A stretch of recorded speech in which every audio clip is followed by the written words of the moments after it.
Animal Justice is releasing a new investigation into the harrowing journey horses endure as they're shipped by air from Canada to Japan for slaughter. This is the first time the same shipment has been documented both leaving Canada and landing in Japan. And, in a bombshell discovery, it reveals that most shipments likely exceed the already remarkably cruel 28-hour time limit for transporting horses without food, water, or rest. And upon their arrival, many of the horses we followed were sprayed with harsh disinfectant chemicals.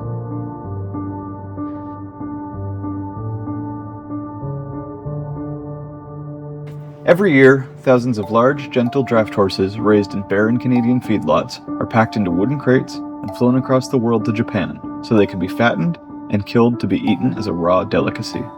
Legally, these exports can take up to 28 agonizing hours, an excessively long time which puts horses at risk of suffering due to hunger, extreme thirst, prolonged stress, injuries, and illness.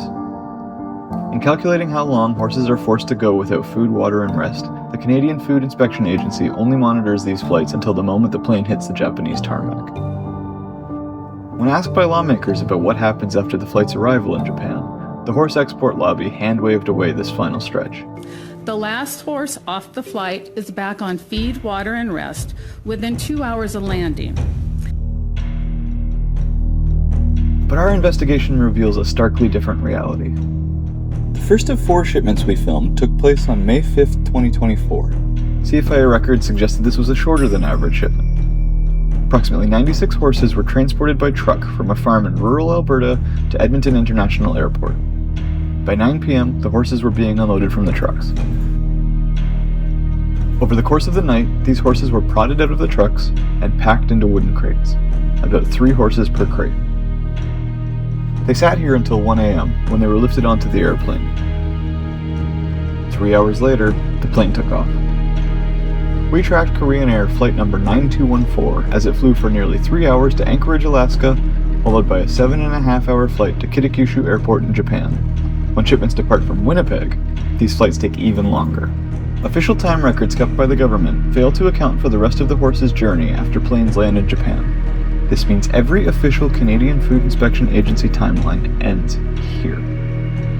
Even though the horses spent nearly 24 grueling hours without food, water, or rest, the CFIA considers this timeline to be well within legal limits.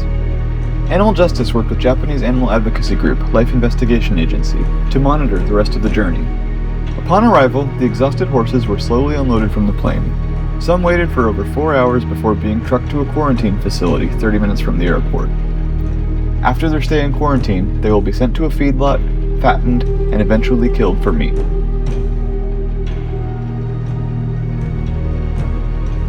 The official CFIA timeline says the journey took nearly 24 long hours. In reality, it appears these horses were stuck in crates without food, water, or rest for over 28 hours, unlawfully surpassing the legal limit. And this was one of the shorter shipments. Life Investigation Agency filmed the arrival of 3 more flights to Japan between 2 different airports, and each extended the official timeline by between 4.5 and 6.5 hours. All 4 of these flights appear to have gone over the 28-hour legal limit. And the last shipment we filmed appears to have taken over 31 hours. Government records obtained by the Canadian Horse Defence Coalition provide us with a summary of 15 other horse shipments to Kitakyushu and Kansai airports over the past 7 months.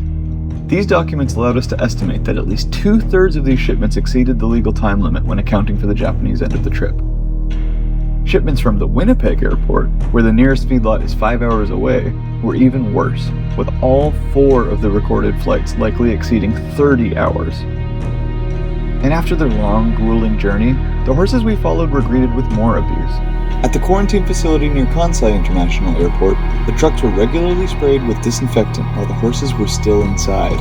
The person filming was also hit by the mist and claimed it burned their eyes. Desperately dehydrated, some horses tried to lick the harsh chemical off of the nets of the truck. But even if all of these shipments were legal, there's just no ethical way to transport horses halfway around the world for slaughter. That's why we've been calling on the federal government to end this cruel practice. 2 bills have been introduced in Parliament that would ban the export of horses for slaughter. This practice can come to an end. Visit animaljustice.ca/horse-export to demand that officials immediately halt these shipments that go over the legal time limit, until laws are in effect to ban the practice for good.